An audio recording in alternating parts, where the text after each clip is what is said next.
Uniones con empaques. Si se utiliza un empaque completo en la unión, la presión en el empaque P se determina dividiendo la fuerza de los elementos entre el área de la unión por perno. La fuerza en el elemento, incluyendo el factor de carga N, se determina utilizando la ecuación B que se muestra acá, donde LFE, la fuerza, ¿verdad?, que influye en los empaques, va a ser igual a 1 menos la constante por el factor de seguridad por P menos la sobrecarga. Despejando la presión del empaque es entonces, despejando la ecuación, utilizando la A y B, la ecuación 833 para determinar dicha presión que se va a dar. La uniformidad de la presión en el empaque es importante, ya que los pernos adyacentes no se deben colocar con una separación mayor a 6 diámetros nominales en el círculo de pernos y para mantener un espacio libre para que entre la llave y los pernos puedan colocarse a menos con una separación de 3 diámetros.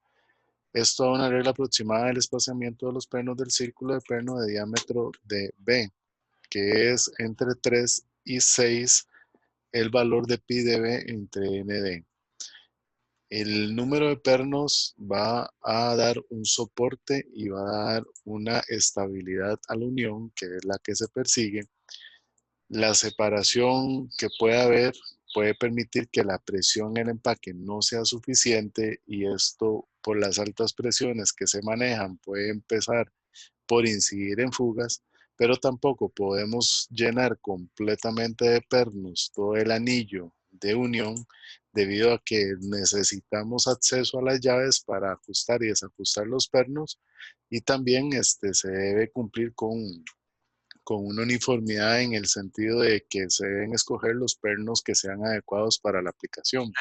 Entonces, el valor que se tiene o que se recomienda es que no sea menor a 3 veces el diámetro de separación y tampoco mayor a 6 diámetros para evitar que se presenten espacios donde puedan haber fugas.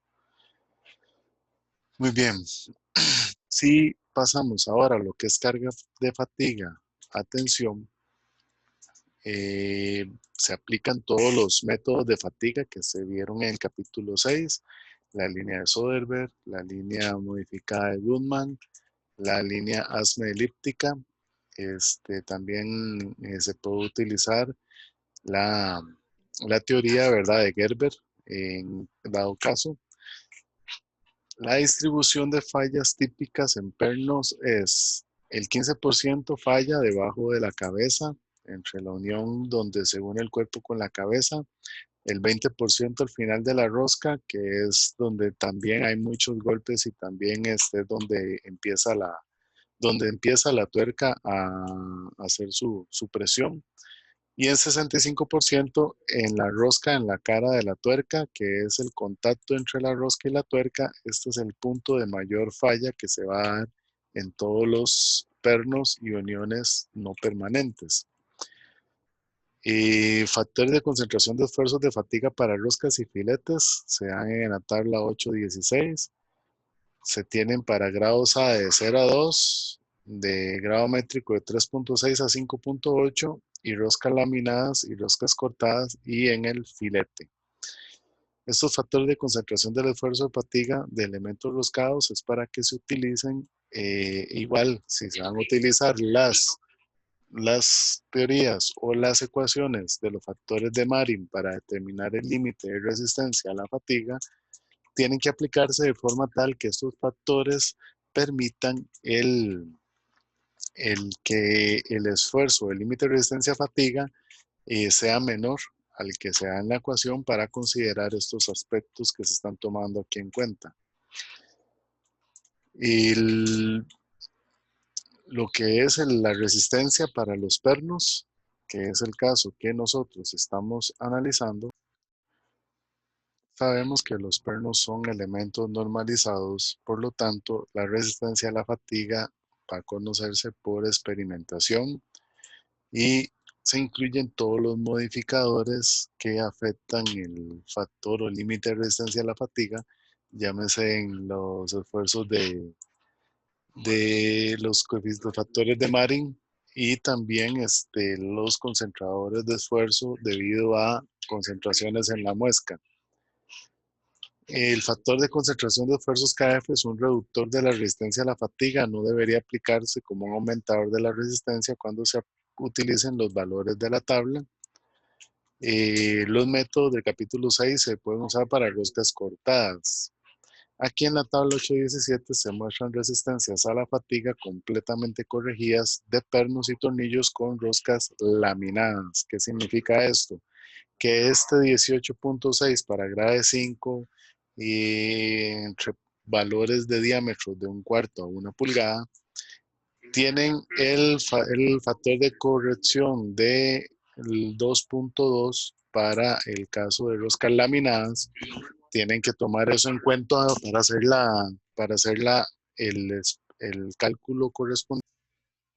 Y para los grados de 4 a 8 o grado métrico de 6.6 a 10.9, el factor de concentración de esfuerzos es 3.0, lo que indica que si se va a utilizar esta resistencia a la fatiga, para este caso de roscas laminadas, no significa que no se pueda utilizar el factor de concentración de esfuerzos para roscas cortadas, sino que lo que hay que hacer es hacer el ajuste debido a que ya estos factores o este valor que se indica en la tabla ya trae consigo el ajuste de 2.2 y de 3.0 dependiendo de los diámetros del factor de KF, que es el reductor de la resistencia a la fatiga.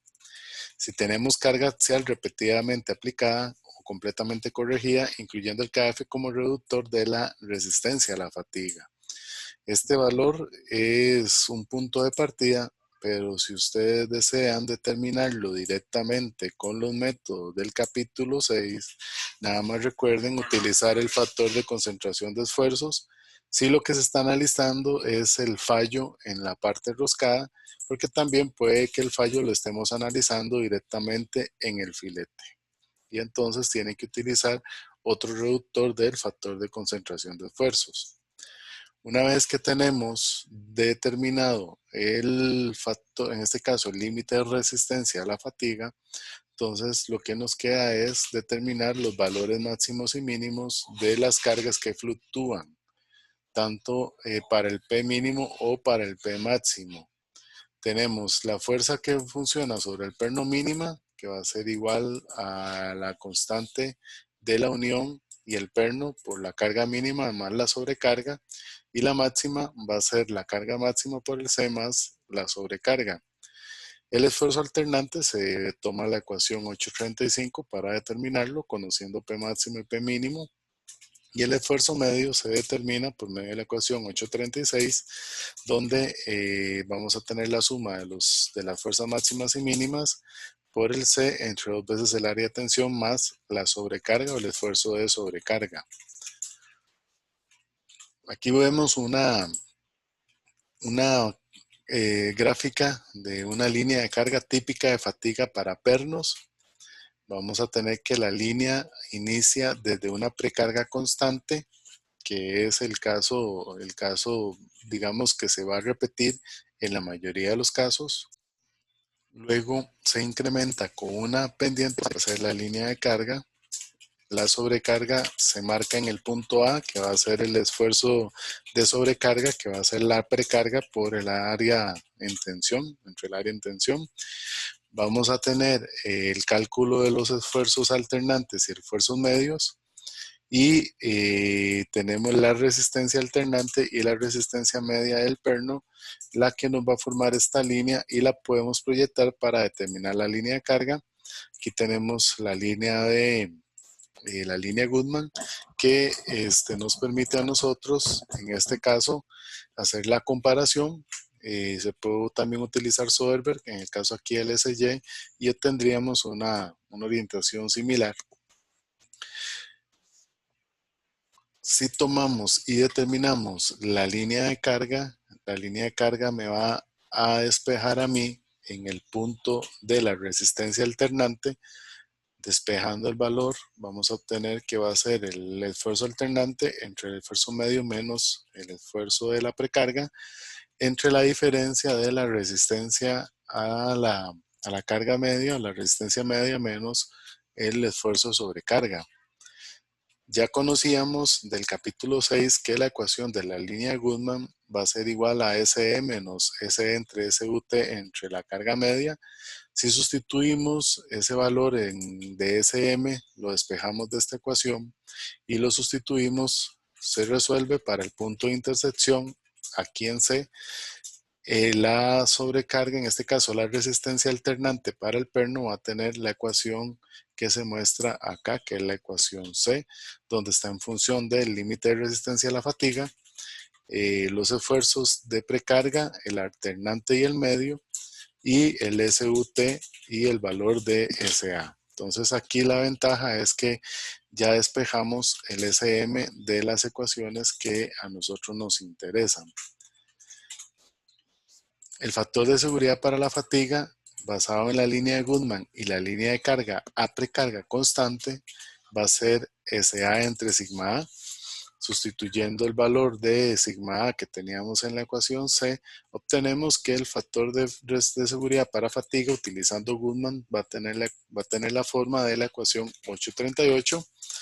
Igual pueden utilizarse otras curvas de falla siguiendo el mismo procedimiento. Obviamente, si aplicamos Soderbergh, vamos a tener que en lugar del SUT, vamos a tener aquí el SY. Pero si utilizamos ya otro criterio como el asma elíptico o Gerber, obviamente ya vamos a tener una ecuación un poquito más compleja.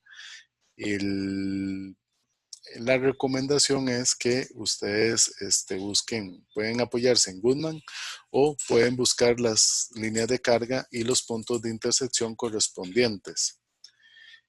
En el caso de cargas repetidas, para uniones apernadas que en la práctica experimentas cargas repetidas, donde dicha carga fluctúa entre 0 y P máximo, vamos a tener un ajuste de P mínimo igual a 0, que sería entonces en las ecuaciones anteriores 835 y 836, simplificar a este esfuerzo alternante y a este esfuerzo medio con la línea de precarga constante. El sigma medio va a ser el sigma alternante más el sigma de la precarga, y la línea de carga tiene pendiente unitaria para el caso de carga repetida. Intersecando la ecuación de la línea de carga con las curvas de falla para obtener la coordenada de intersección SA, como se hizo anteriormente, solo que para cargas repetidas, entonces se divide SA por sigma A para obtener el factor de seguridad por fatiga para el caso de carga repetida para la curva de falla. Entonces tenemos la línea de carga, que vimos que para cargas repetidas es el esfuerzo medio, va a ser igual al sigma alternante más la precarga. Si sustituimos en Goodman, vamos a obtener que SA entre SE más SM entre SUT igual a 1. Gerber y la asma elíptica, que es reacomodando las ecuaciones que vimos anteriormente en el capítulo 6.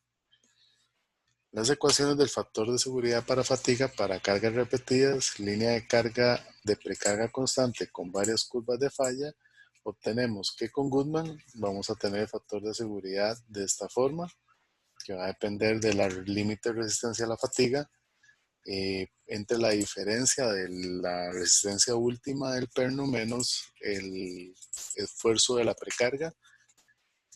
Y también aquí lo vamos a tener entre el sigma alternante y la resta del SUT más LCE. En el caso de Gerber, que ya vamos a obtener una relación un poquillo más compleja, pero igual no deja de ser útil. Y la asma elíptica, como se muestra en la ecuación 847. Si utilizamos más reducciones para Goodman, vamos a tener por conveniencia que el esfuerzo alternante y la precarga pueden sustituirse en cualquier ecuación de factor de seguridad para fatiga. Haciendo esto para el criterio Goodman, que es el que se obtuvo en la ecuación 845, sustituyendo entonces los valores, obtenemos el valor del factor de seguridad para este caso, Si no hubiera precarga, entonces C va a ser igual a 1 y el FI va a ser igual a 0, resultando entonces que el factor para una precarga igual a 0, vamos a tener la ecuación 849. Y recordar que la precarga es beneficiosa para resistir fatiga cuando NF entre NF0 es mucho mayor a la unidad.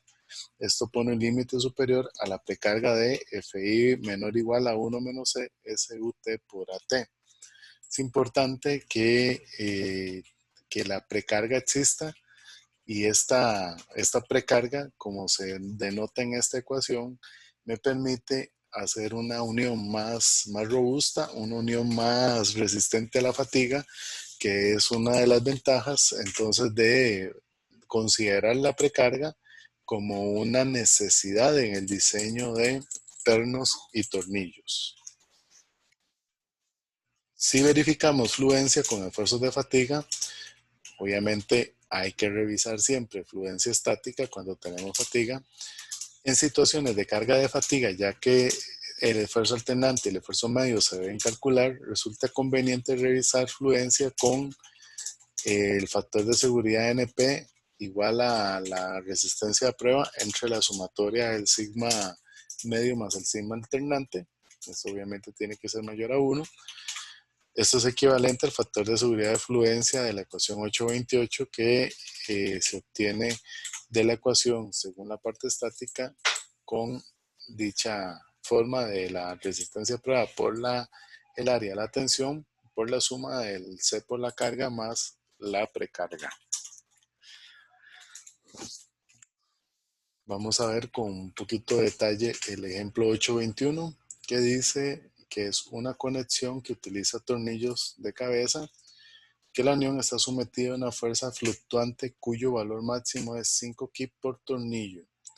Y los datos que se requieren son tornillo de cabeza de 5 octavos de pulgada, 11 pasos por pulgada, rosca de paso grueso, o sea, de 5, arandela de acero endurecido, TW igual 1/16 de pulgada de espesor, recubrimiento de acero, TI igual 5 octavos, el módulo de elasticidad, el módulo de rigidez 30 megapsi y base de hierro fundido, T2 va a ser igual a 5 octavos de pulgada y el esfuerzo, en este caso el módulo de rigidez 16 megapsi. Entonces hay que encontrar igual el KB, el KM de la unión y el C mediante los supuestos dados en el enunciado y determinar los factores de seguridad y explicar lo que significan. Entonces se fabrica el tronco, ya ustedes tienen bastante, bastante experiencia con el cálculo de las rigideces de los troncos. Se toman las longitudes, el D1, el D2, y se muestran las soluciones para un ángulo de 30 y un DW de 1.5D. Para la solución se utiliza la figura 815-821 donde se obtienen los valores de H, de L. Estos valores de L, este valor que es el valor de H, que es de donde empieza la cabeza hasta donde termina, en este caso, el agarre, y donde empieza ya la rosca a cumplir su función de ajustador. Okay. Entonces recuerden que este caso es una unión donde el elemento del segundo es el que está roscando para que hagan la diferencia con respecto al caso de una tuerca cuando se ajusta con un perno. La unión está compuesta de 3 troncos, los 2 troncos superiores son de acero y el inferior es de hierro fundido. Para el tronco superior se tienen aquí los valores y se obtiene un K1 de 46.46 megalibras sobre pulgadas. Para el tronco medio se saca el espesor de ese tronco, se saca el D y con estos valores se utiliza el módulo de rigidez con la ecuación 820 que da que el K2 es 197.43. El tronco inferior tiene este valor, se obtiene directamente de las ecuaciones que se ven, que dicen que D mayúscula es 1.5 DW. El valor del espesor se calcula, aquí está el módulo de rigidez y la misma ecuación produce que el K3 va a ser 32.39 megalibra fuerza por pulgada.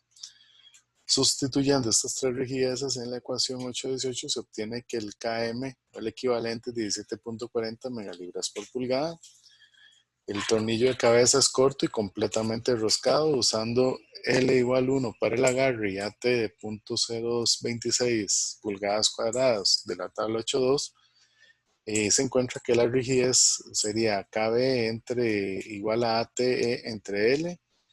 Esto me da mi valor de 6.78 megalibra fuerza sobre pulgada y así la constante de la unión va a ser 0.280, que es el KM, el KB más el KB entre el KM. Entonces ya se obtiene los primeros factores que se determinan. Se estima la sobrecarga, no se da, perdón, la precarga. La precarga FI se toma como 0.75 FP, donde FP va a ser el área en tensión por la resistencia de prueba.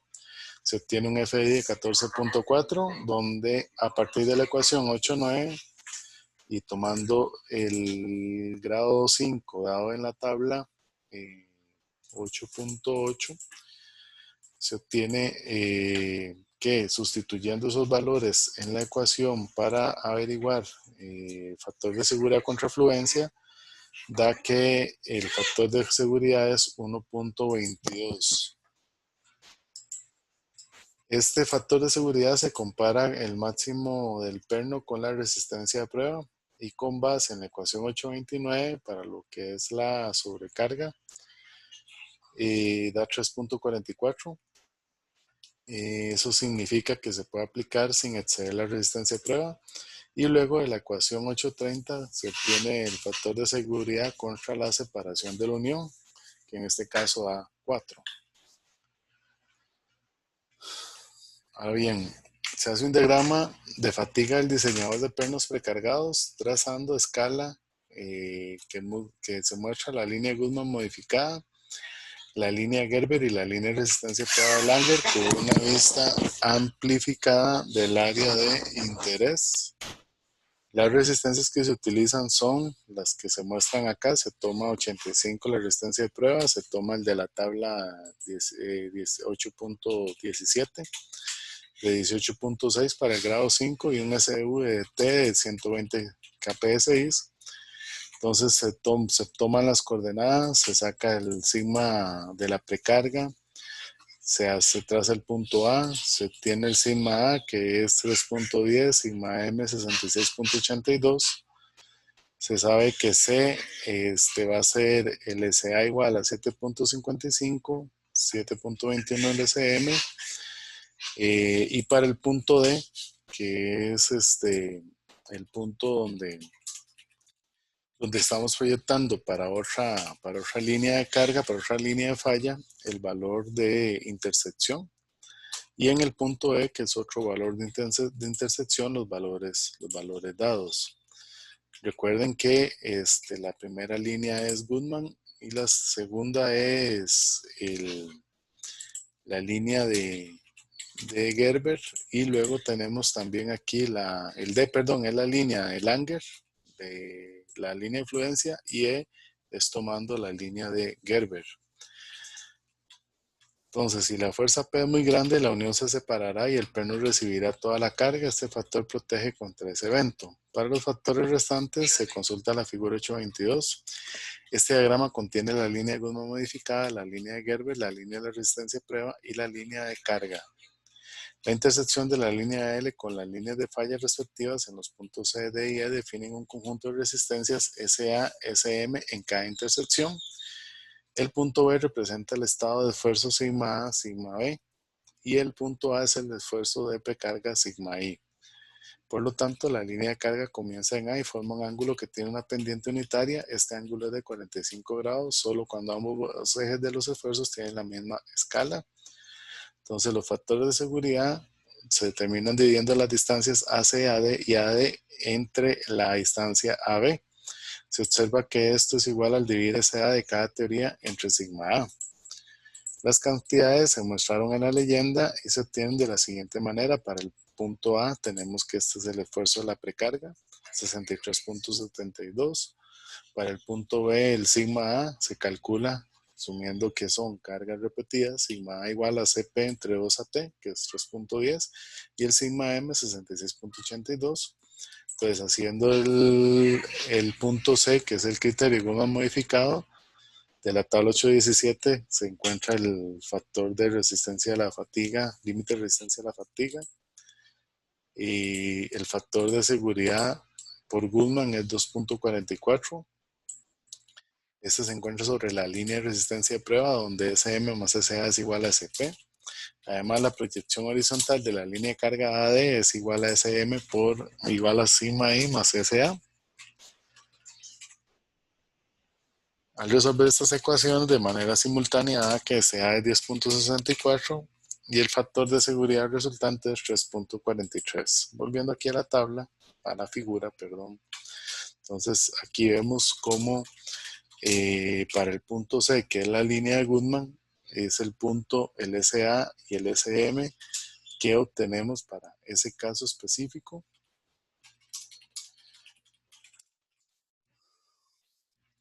Un análisis similar de un diagrama de fatiga podría haberse hecho usando la resistencia a la fluencia en vez de la resistencia a prueba, aunque las dos resistencias están relacionadas de alguna forma. La resistencia a prueba es un indicador más adecuado y positivo de un perno completamente cargado de lo que es la resistencia a la fluencia. También resulta útil recordar que los valores de la resistencia a prueba se especifican en los códigos de diseño, lo cual no sucede en el caso de las resistencias de fluencia. Entonces, tenemos un factor de seguridad de 2.44 con base en las líneas de fatiga de Goodman y modificada, y un NP de 3.43 con base en la resistencia de prueba. Así el peligro de falla es por fatiga, no por carga por encima de la prueba. Estos dos factores siempre deben compararse para determinar dónde reside el mayor peligro. En el punto E, que es en el criterio Gerber, según el criterio Gerber, a partir de la ecuación 846, el factor de seguridad sustituyendo los valores da 3.65, el cual es mayor que NP y contradice la conclusión anterior de que el peligro de falla es por fatiga. En la figura 822 se muestra claramente el conflicto donde el punto D cae entre los puntos C y E. De nuevo, la naturaleza conservadora, el criterio Goodman explica la discrepancia y el diseñador y diseñadora debe sacar su propia conclusión. ¿Qué significa esto? Esto significa que este punto D cayó entre E y C, y lo que dice aquí el punto C es que el peligro es por fatiga, no por fluencia, pero el punto D lo que dice es que el peligro es por fluencia, no por fatiga, porque nos da un rango mayor. Entonces, es ahí donde este ejemplo muestra el cuidado que hay que tener, y tal vez el caso de que no haya que casarse con un criterio específico debido a las discrepancias que este análisis pueda representar. Muy bien, entonces con esto finalizamos lo que es el análisis de fatiga, y se va a pasar ahora para el caso de las uniones que están sometidas directamente a cortante.